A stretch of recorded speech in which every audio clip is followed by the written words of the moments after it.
Hi friends, and welcome to a Homemaker's Bookshelf, the cozy corner of the internet where we talk about books we're staying way too late to finish.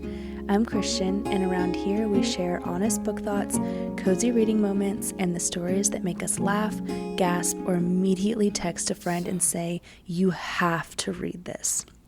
Whether you're listening while folding laundry, baking something in the kitchen, rocking a baby, or curled up with your favorite coffee and a good book, I am so glad that you're here.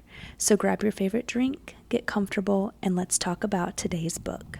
Today we are doing a full spoiler deep dive into The Housemaid's Secret. So if you have not read this book yet, this is your warning. We are talking about everything. Okay, let's get into it. This book stressed me out in the best way because the entire time I felt like something was wrong, but I couldn't fully piece together what was wrong. And even when I thought that I had it figured out, I definitely didn't. So let's start with Millie.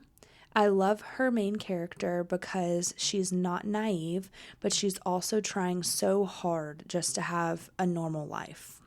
Like, she knows when things feel off.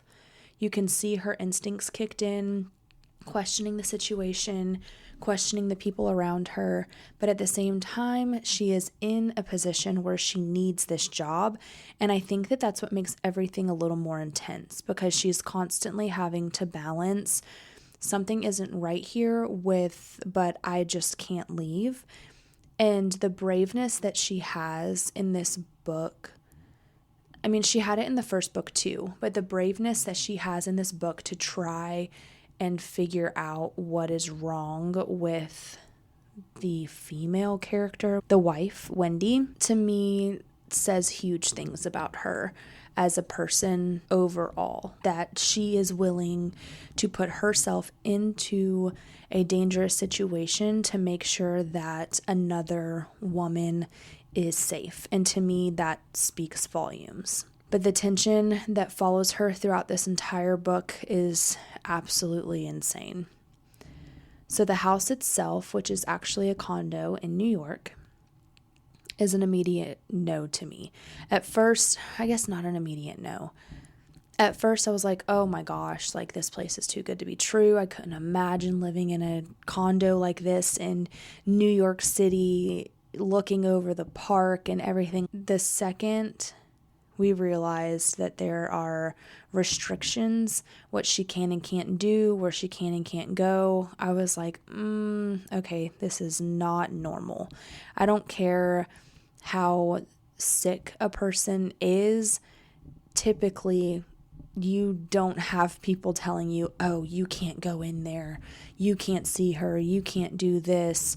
If you're taking care of someone's house, you're usually taking care of the entire house, sometimes including that person that's in the house that's quote unquote sick. So for me, that was weird. And the locked door, that alone would have freaked me out too. Once again, just like the first book, locked doors, just gets under my skin. Anytime in this book where there was a space you are not allowed to access, you already know that something is going on based on the first book. Okay, so let's talk about Wendy, because she is written in a way that makes you feel uneasy from the start, but not in an obvious villain kind of way. At first, she comes across as fragile, nervous, and very controlled, like someone who is being watched or managed 24/7. And I kept going back and forth with her the entire book. Part of me felt bad for her, but the other part of me, my gut was telling me that you just couldn't trust her. And I think that that's what the author, Freida McFadden, does so well in these two books. You're constantly shifting your opinion of somebody. Let's talk about the husband, Douglas. He is a man that made me very uncomfortable from the beginning. It wasn't anything like super obvious at first, I feel like. It was little subtle things like the way that he would talk, the way that he carried himself and interacted with Millie and interacted with Wendy. There was this like underlying control there. and you can definitely feel it before, obviously, it's fully explained. I remember thinking something is seriously off with this man, but I didn't fully realize how much, obviously, until later on in the book. So let's step back for a second and go back to the locked room, because this is where the tension really started building for me in the book. The not knowing and the wondering, the piecing things together like really slowly. Every time that it was mentioned, I was like, okay, this is going to be really bad. And the build up to what's actually going on in the house is what made the book so addictive for me. One thing I thought was really interesting was the power dynamic of this book. On the surface, it looks like one thing, but underneath it's something completely different. And the shift when you start realizing who is actually in control is really, really well done, because it's not immediate, it's very gradual. And I feel like that's something that Freida McFadden enjoys doing in her books, because she did the same exact thing, in my opinion, in the Housemaid book. Let's talk about Millie and her little boyfriend in this book. That whole story of back and forth between them, I was over it. I was ready for her just to break up with him. Like, she knew that he wasn't the one, even though he was the picture perfect, everything she thought that she wanted kind of man. And also, I hated that she wouldn't just tell him about her past. It's just, I don't know, you can't go into a relationship, and this is me just getting real for a second, I guess.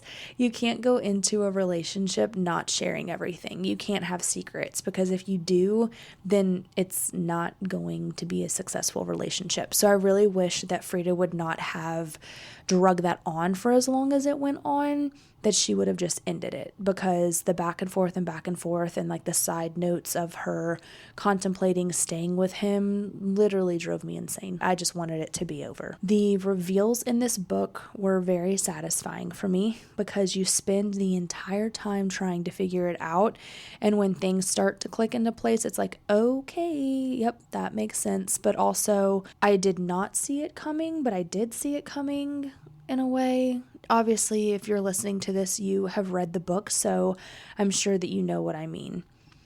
What I really loved is how Millie doesn't just sit back and let things happen, like I was talking about earlier. She is brave, she is observant, she is always thinking, and she is reacting in the best way that she knows how to, even if she is unsure at the moment about doing it. So she is still trying to figure out the truth, which I think makes her such a good, strong main character. Going back to Wendy, after everything starts to come out, her character definitely becomes a lot more layered, because suddenly everything that she did earlier definitely feels different. I started rethinking all of her behavior, all of her reactions, and then I realized that there was more going on originally than what I had thought. The book is definitely all about control, who has the control, who doesn't have the control, and how it shifts. And I think that that's why it feels so tense, because it's not just about what's happening physically, but it's also about what is happening mentally. The ending, okay. The back stairwell and the camera not being there, thinking that she was able to get in and out, and that man was able to get in and out, and then killing her husband, her actual husband. All of that just completely blew my mind. I'm so glad that the camera was there for sure, so that she got caught. But I could not imagine being so money hungry that you shoot and kill your own husband. Like, that is just mind-blowing to me. I also really liked the development of the relationship between Enzo and Millie. I know I didn't really talk about Enzo in my podcast on the first book, The Housemaid, and I wish that I would have, because I really loved his character. I went back and forth with him in the first book, but the second book, I really, really liked the development of his character and how Freida McFadden brought him into it. I think it's funny that he was kind of stalking Millie to make sure that she was okay. Them going back and forth and then finally getting together at the end, I really, really enjoyed the playfulness, the banter, the back and forth, whatever you want to call it, between their relationship. So overall, this was a strong sequel, in my opinion. I still enjoyed it. I did not like the relationship with her boyfriend in the beginning and the back and forth. I wish that part wasn't in there as much, but it kept the same fast pace as the first one. The tension was, in my opinion, about the same, just one more chapter kind of feeling, but it was still fresh. I liked it going back to New York. I think that was pretty cool. And I think that it's really hard to do that in a second book sometimes. If you've read this book, which I'm assuming if you're listening to this episode that you have, I would love to know, at what point did you figure out what was really going on, and did you trust Wendy at the beginning or not? Because I definitely went back and forth the entire book. Thank you so much for being here, and I will see you in the next chapter.